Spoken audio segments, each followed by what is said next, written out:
Buenas tardes, mi nombre es Emiliano Rojas Mores, soy del 5200 y ya les voy a presentar mi tema, que es masacre de Bosnia y Herzegovina en la materia de historia universal contemporánea. Pues este fue uno de los genocidios que tuvo más importancia, fue después de la Segunda Guerra Mundial. Se calcula más de 800.000 hombres y niños musulmanes en una zona técnicamente protegida por las Naciones Unidas en el año de 1992 y 1995. Sin en cambio, hasta el día del 11 de junio de 1995 fue declarado más de 8.000 hombres y niños que fueron masacrados por militares de Bosnia en una zona hipotéticamente protegida. Se dice que este genocidio fue uno de los masacres más sangrientos que hubo después de la Segunda Guerra Mundial, del año de 1992 y 1995, como yo les vengo recordando. Se da tras la independencia de Yugoslavia en Bosnia. Esto se vio envuelto en una serie de conflictos en la que tuvo parte estas partes étnicas en la que estaban poblaciones diferentes, tres tipos en concreto, que serían los de Bosnia, los de los croatas y los musulmanes, que fueron los masacrados en este genocidio. Pues esto se da por disputar la hegemonía y el control del nuevo Estado, ya que, como recalcamos, fue la independencia de Yugoslavia. Se mandaron operaciones de limpieza étnica, o sea que se mandó a matar todo aquel que no se pertenecía a este país. Entre las poblaciones, pues las fuerzas borbónicas autoproclamaban la República desparesca o pretendían controlar territorios que no eran de ellos, que fronteriza Bosnia, y anexarse a Serbia. Pues de hecho este fue un lugar declarado en 1993 como sitio seguro por la ONU e hizo que militares refugiados bosniacos, sus ciudadanos bosnios de religiones musulmanas, se protegiesen ahí. Como yo voy diciendo, ¿no? Que se fue parte por la limpieza étnica de aquellas personas musulmanes, croatas y bósnicos. Tenemos los principales personajes participantes, que después se les da el juicio justo, y es el general Ratko Mladic y el político Radovan Karadzic. Estos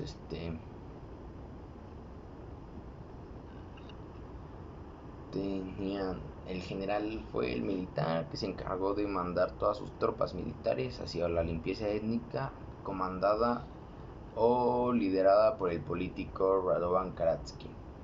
Y estos comenzaron un ataque contra los más de 30.000 personas que habitaban, pues la posibilidad de los cascos azules holandeses, destinados supuestamente a proteger esta parte de Yugoslavia a la cual llegaban estos refugiados.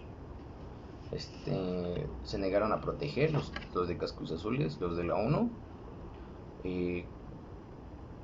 recalcando que estos eran holandeses, y así fue como llegaron al acceso a su cuartel donde se refugiaban aquellos, y durante una serie de bombardeos se hicieron del control de Srebrenica, lo que se llamaba aquí esta parte, separando a todos los musulmanes de hombres, mujeres y niños.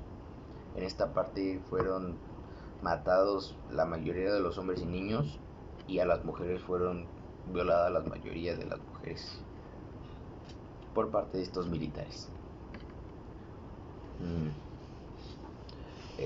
Esta noticia fue extremadamente importante en esta parte ya y horrorosa, que llegó a la comunidad internacional, y bajo el amparo de la OTAN se intensificaron los bombardeos contra los serbos y se forzaron que las partes implicadas en el conflicto se hiciera una mesa de paz, en la cual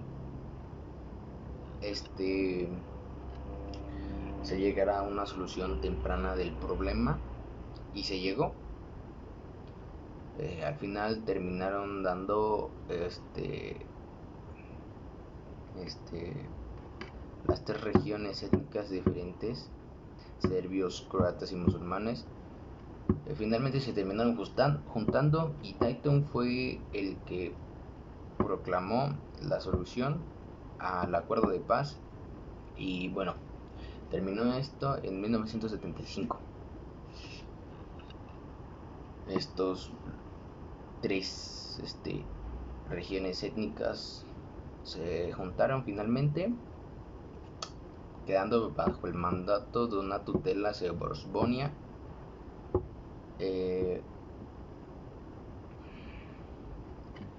Esto tiene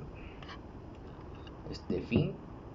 Llegan a declararles al general Rajton Mladic y al político Radon Karadzic un juicio en el cual se esperaron, fueron enjuiciados y finalmente fueron condenados a una cadena merecida, principalmente porque pues realmente lo que se dice del genocidio es algo que concretamente es espantoso. Fueron condenados a una cadena perpetua por el Tribunal Penal de la antigua Yugoslavia, y que actualmente es el precedente penal de la Internacional de La Haya. Y ninguno de los familiares ha podido recuperar completamente esta parte. Tras 25 años se sigue recordando, y aún así hubo desaparecidos que jamás se encontraron. Finalmente doy como mi conclusión esta parte en la que se da a entender que estas regiones étnicas o estas personas étnicamente diferentes a otras no se debería de haber hecho. Obviamente esto se daba porque era antes un sistema diferente al que se da ahora. Ahora se imparte más el valor de la igualdad, y pues realmente es algo que actualmente yo creo que tienen toda la razón. No se podría llenar esta parte tan fácilmente. Fue algo muy sangriento, realmente en unas imágenes se podría ver algo muy sangriento. Hubieron bombardeos, hubieron violaciones, hubieron matanzas, incluso niños que no tenían nada que ver en esta parte también fueron masacrados y asesinados cruelmente por parte de los militares. No tenía nada que ver, fue algo que realmente no se lo esperaba nadie. Terminando esta parte en el este de Europa, en Yugoslavia o Bosnia también, se da a entender esta parte que no siempre vas a poder obtener lo que quieres. Claramente, como quisieron el general y el político, estos dos grandes participantes del genocidio, al final tuvieron el merecido realmente de sus actos, principalmente porque pues realmente nadie se merece una muerte tan injusta, digámoslo así. Por mi parte fue todo. Me despido, y bueno, recalcando esta parte, lo único que quiero decir es que si por mí fuera, estos sentenciados, yo también creo que la justicia que se hizo realmente no compara la parte en la que se termina de ver como todavía tras 25 años de la muerte o la masacre de estas personas, todavía no se tiene en sí una paz interiormente. Pues por mi parte sería todo. Yo fui Emiliano Rojas Morís y espero que les haya gustado.